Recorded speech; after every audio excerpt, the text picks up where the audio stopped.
जी madam, हम आपके यहाँ इस केंद्र में सरकारी अस्पताल भी है और रेड क्रॉस सोसाइटी के माध्यम से भी कुछ मरीज़ों को यहाँ पे आप ट्रीटमेंट देते हैं और भारत के सौजन्य से है। तो हम ये पूछने के लिए आए भी है और पूछना चाहते भी है कि मैडम, हमें पता चला कि यहाँ पे कुछ नशे से ग्रसित कुछ युवा है, कुछ एल्डर भी है, कुछ स्मॉल उम्र के, छोटी उम्र के बच्चे भी आ जाते हैं। तो कैसा आप उनको ट्रीटमेंट देते हैं, यहाँ से आप थोड़ा प्रॉपरली बताएंगे तो। हमारे पास सब्सटेंस डिपेंडेंस के पेशेंट्स आते हैं। सब्सटेंस यानी कि अल्कोहल, हेरोइन, कैनबिस या पॉली ड्रग यूजर्स भी होते हैं। मल्टीपल सब्सटेंस अब्यूज़ भी होता है। इवन स्मोकिंग के लिए भी, इवन कैनबिस इंड्यूस साइकोसिस के पेशेंट्स भी आते हैं। यानी कि भांग स्मोक करने से जो अपना आपा खो देते हैं, जिसको कैनबिस इंड्यूस साइकोसिस बोलते हैं, उसका ट्रीटमेंट के लिए भी यहाँ पे हम पेशेंट को एडमिट करते हैं। वैसे तो हम यहाँ से 18 एज के अबव सारे पेशेंट्स एडमिट करते हैं, मेल भी और फीमेल भी। लेकिन अगर कोई 18 के अंडर है, जो कि रेयर होता है बट केसेस आते हैं, जैसे बिटवीन 14 टू 18 के अंडर हमारे पास मेल और फीमेल पेशेंट्स आते हैं, तो हमारा रूल है कि हम उनको बिना उनके अटेंडेंट जैसे मदर, फादर या गार्डियन के एडमिट नहीं करते हैं। अगर कोई पेशेंट 18 के अंडर है तो उसके साथ उसका गार्डियन 24/7 प्रेजेंट रहेगा। इसी हालात में उनको एडमिट किया जाएगा। अदरवाइज 18 के अबव जो पेशेंट्स हैं, हमारे पास हर तरह के पेशेंट्स आपको प्रेजेंट मिलेंगे, बट मोस्टली यहाँ पे अल्कोहल डिपेंडेंस, हेरोइन डिपेंडेंस ज़्यादा होगा। कैनबिस डिपेंडेंस के केसेस थोड़े कम होंगे, बट कैनबिस इंड्यूस साइकोसिस के पेशेंट्स भी हमारे पास हैं और कुछ मल्टीपल सब्सटेंस अब्यूज़ भी होंगे। मैडम, जैसे कि आपने बताया कि 18 के अबव, हाँ जी, छोटी उम्र ही है, 18 साल, ज़्यादा बड़ी उम्र नहीं है। तो आपने कभी ये भी उन पेशेंटों से जो नशे से ग्रसित है, कभी ऑब्जर्व आपने किया कि किस कारण उन्होंने नशे का सेवन किया?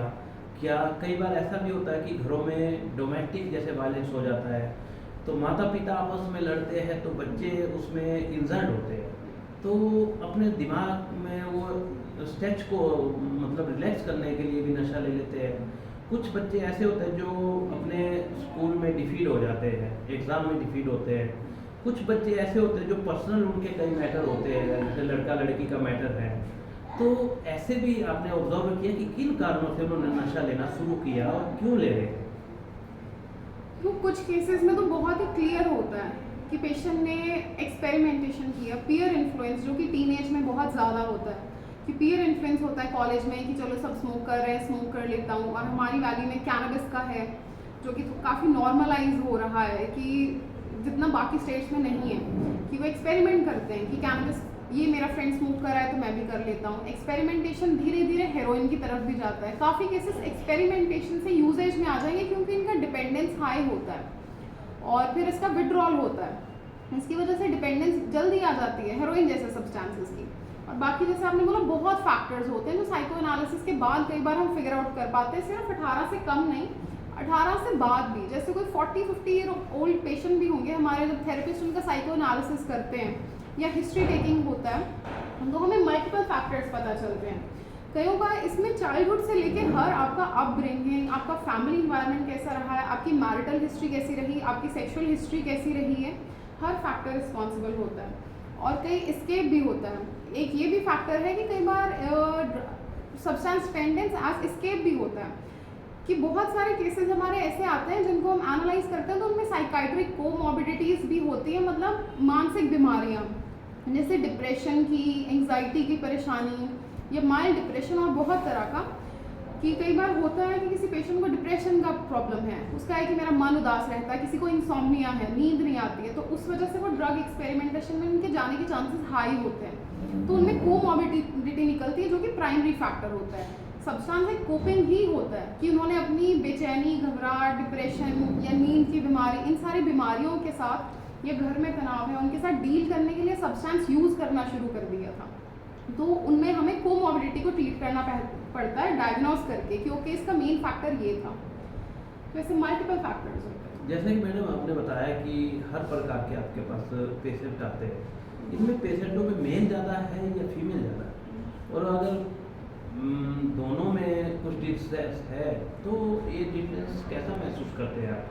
क्या कारण है कि मेल ज़्यादा ड्रग्स ऑब्जॉर्व करता है या फीमेल ज़्यादा ऑब्जॉर्व करती है, या फीमेल के दिमाग में कोई स्ट्रेस की वजह से या मेल की कोई बाहरी संगत की वजह से, इन दोनों में मतलब आपके पास ज़्यादा पेशेंट कौन से देखे गए? देखो ज़्यादा हमारे पास मेल पेशेंट्स आएंगे ऑब्वियसली, क्योंकि स्टैटिस्टिक्स के अकॉर्डिंग जो निम्हांस का डाटा है, जिसमें अगर पूरा इंडिया का भी हम कैलकुलेशन देखें तो अगर हेरोइन डिपेंडेंस सिर्फ 90, अगर हम स्टैट्स देखें कि कितना परसेंटेज मेल है कितना परसेंटेज फीमेल है, हर ड्रग का अलग स्टैट्स होगा। कैनबिस का कितने टोटल यूज़र है उसमें से कितने परसेंट मेल कितने फीमेल, तो ऐसे जो सबसे ज़्यादा हेरोइन का अगर देखें, जैसे हमारे पास हेरोइन डिपेंडेंस के मेल्स आ रहे हैं तो स्टार्ट्स के अकॉर्डिंग 90% मेल्स में होता है, 10% फीमेल्स में होता है। तो इसके लिए डिस्पैरिटी रहेगा, मेल पेशेंट ऑब्वियसली ज़्यादा आएंगे। अगर हमारे पास 10 मेल पेशेंट है तो स्टार्ट्स के अकॉर्डिंग 90-10 के अकॉर्डिंग हमारे पास उनके इक्वल एक फीमेल पेशेंट आएगी जो हेरोइन डिपेंडेंस की होगी।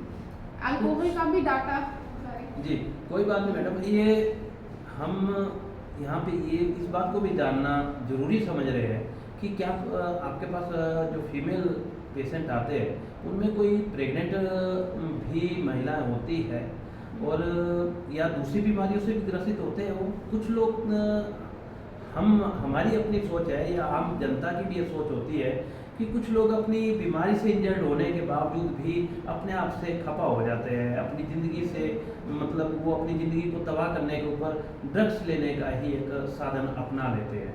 तो ऐसे मरीज भी आपके पास आते हैं, या कोई प्रेग्नेंट लेडीज़ है या फिर अपनी ज़िंदगी से ही मतलब कुछ उसके साथ ऐसे इंसिडेंट हो गए, ऐसे भी आते हैं आपके पास मरीज में? हाँ जी, यही जो मैं आपको बता रही थी साइकाइट्रिक कोमोबिलिटी, शायद मैंने मेडिकल टर्म यूज़ किया कि कई बार एनालिसिस के बाद पता चलता है कि किसी इंसान की, नॉर्मल लैंग्वेज में बोलूँ तो ज़िंदगी में परेशानियाँ इतनी रही होती हैं, घर में तनाव, शादीशुदा ज़िंदगी में इतना तनाव रहा होता है कि वो भी एक कोपिंग ले लेते हैं। जिसको अगर डिप्रेशन या एंग्जाइटी का प्रॉब्लम है तो कोपिंग मतलब एक सहारा बना लेते हैं वो सब्सटेंस को, इसके लिए भी वो सब्सटेंस यूज़ में आते हैं। और दूसरा आपने बीमारी की बात बोली है तो सब्सटेंस यूजेज से भी बीमारियां होती ही है डेफिनेटली। अब जैसे अल्कोहल डिपेंडेंस के पेशेंट्स को लिवर डिजीज़ तो सबको पता है, अल्कोहलिक लिवर डिजीज़ जो हेपेटाइटिस भी बन जाता है और लिवर सिरोसिस तक पहुंच जाता है, लिवर डिजीज़ होने के चांसेस हैं। और नीडल जो यूज़ करते हैं हेरोइन डिपेंडेंस के पेशेंट, नीडल शेयरिंग से HCV फैलने के चांसेस तो बहुत ज़्यादा है, इवन HIV तक भी स्प्रेड हो जाता है, जो मेल फीमेल में चांसेस इक्वल है। आप किसी HIV या HCV पेशेंट की नीडल यूज़ करोगे आपको भी चांसेस हैं, हाई चांसेस है कि आपको भी HIV या HCV हो सकता है।